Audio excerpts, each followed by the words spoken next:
Dear students, पिछले अध्याय में अपन ने अपक्षय के बारे में बात की थी। अपक्षय के जो 3 टाइप्स थे, भौतिक अपक्षय, रासायनिक अपक्षय और जैविक अपक्षय। आज हम बात करेंगे अपर्दन के बारे में, इरोजन जिसको बोलते हैं अपन, इरोजन एंड ट्रांसपोर्टेशन के बारे में। भू-आकृतिक साधन के प्रमुख अवयव अनाज साधन जिसको डेरिवेशन बोलते हैं अपन, इसका तीसरा सर्वाधिक महत्वपूर्ण तत्व अपर्दन तथा उसका परिवहन है। अपक्षय द्वारा प्राप्त शैल्य चूर्ण आधार सेलों पर फैल जाता है। बहता जल, हिम है, वायु है, लहरें हैं आदि गतिशील साधन ऊपरी परतों को काटते छांटते रहते हैं तथा सेल चूर्ण का स्थानांतरण या परिवहन, ट्रांसपोर्टेशन जिसको बोलते हैं, के रूप में करते रहते हैं। अपर्दन, इरोजन जिसको बोलते हैं, यह है शब्द लैटिन भाषा के इरोडर से बना है, जिसका अर्थ कुतरना या घिसना होता है। बहता जल, भूमिगत जल, समुद्री लहरें, धाराएं, वायु, हिमानी आदि अपर्दन के अभिकर्ता या एजेंट्स है तथा प्रत्येक प्रक्रम अपर्दन की क्रिया विशिष्ट प्रकार से करते हैं।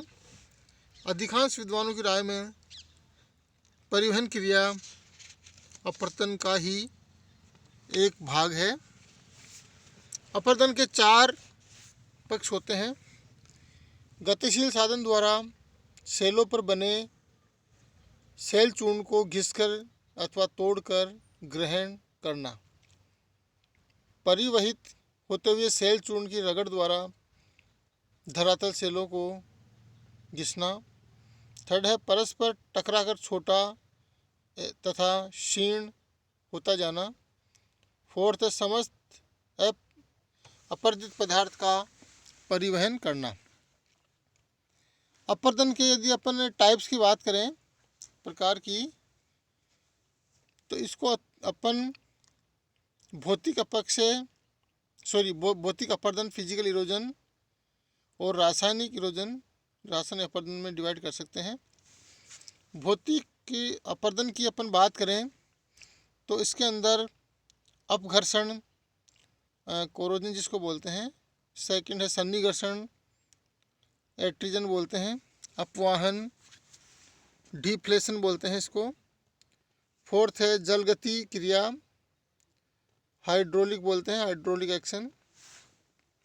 फिफ्थ है गुहिकायन, कैविटेशन बोलते हैं इसको। और सिक्स्थ है उत्पाटन, प्लकिंग बोलते हैं इसको। रासायनिक जो अपर्दन है, इसके अंदर संक्षारण या कोरोजन की प्रोसेस होती है। अब हम बात करते हैं भौतिक अपर्दन के बारे में, फिजिकल इरोजन के बारे में। इसका पहला जो बिंदु है अपघर्षण जिसको बोलते हैं अपन, कोरोजन या एब्रेजन। इसमें गतिशील साधनों के साथ विभिन्न प्रकार के शिलाखंड, गोलाश्म, कंकड़, पत्थर, बालू कण आदि प्रवाहित होते हैं, जो छेदन यंत्र, ड्रिलिंग टूल्स की तरह कार्य करते हैं। इन पदार्थों से सशस्त्र होकर कोई भी गतिशील साधन जैसे जल है, हिम है, पवन है, धरातलीय सेलों को घिसता काटता छांटता है। यही अपघर्षण क्रिया कहलाती है। सेकंड है सन्निघर्षण, आर्ट्रीजन बोलते हैं इसको। गतिशील साधनों के साथ प्रवाहित पदार्थ परस्पर टकराकर या रगड़कर क्षीण पड़ते हैं। यही क्रिया सन्निघर्षण कहलाती है। थर्ड है अपवाहन, डिफ्लेशन बोलते हैं इसको। शुष्क या अर्धशुष्क प्रदेश में पवन का कार्य प्रभावपूर्ण होता है। यह बारीक व ढीले रेत कणों को उड़ाकर ले जाती है तथा मोटे पदार्थ को केवल धरातल के निकट घसीट पाती है। पदार्थ के उड़ाकर ले जाने की क्रिया अपवाहन कहलाती है। फोर्थ है जल गति क्रिया, हाइड्रोलिक एक्शन इसको बोलते हैं। बहते हुए जल द्वारा सेलों पर प्रहार होने पर सेलें यांत्रिक विधि द्वारा ढीली व खंडित होती है, तब जल उस पदार्थ को अपने साथ लेकर बहता है। फिफ्थ है गुहिक आयन, केविटेशन बोलते हैं इसको।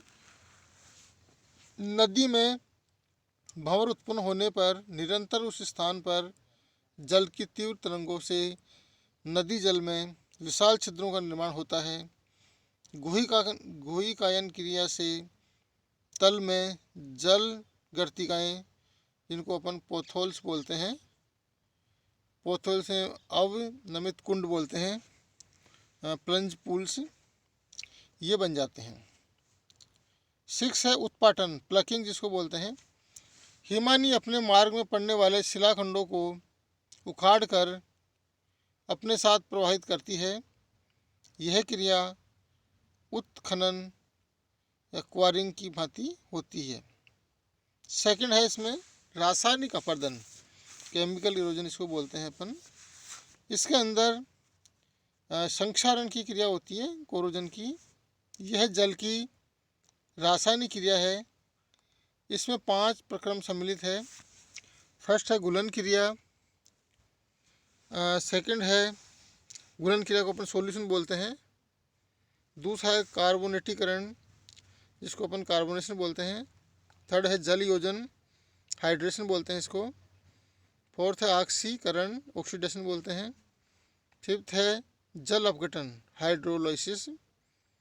इन क्रियाओं द्वारा मूल खनिजों में परिवर्तन आता है तथा सेल कण ढीले पड़ जाते हैं।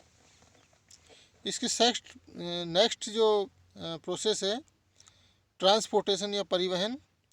परिवहन वास्तव में अपरदन का एक विशिष्ट क्रियाजनक अंग है। अपरदन के विविध साधन ही परिवहन का भी कार्य करते हैं। परिवहन का कार्य 3 रूपों में होता है।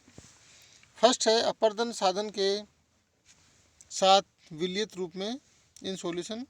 सेकंड है तैरते हुए या निलंबित रूप में इन सस्पेंशन।